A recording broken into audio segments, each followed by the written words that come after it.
Здравейте, ние сме акционери на исторически парк и поискахме право на отговор. Защо не ни предоставят право на отговор? Може ли да ни кажете?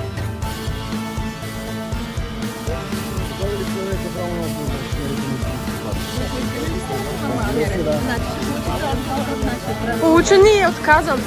Знаете ли, ето тук може да ни спасите. Вижте колко може да ни спасите. Дали получавате пари от... Измамените инвеститори на исторически парк.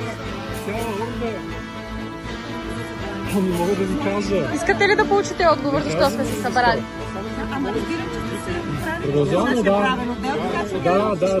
Просто вижте колко работа. Получили сме отговор и отговорът е отказ инвеститорите да бъдат чути, да бъде чута другата гледна точка на инвеститорите на исторически парк. И ние за това протестираме и просто ви бяхме случайно.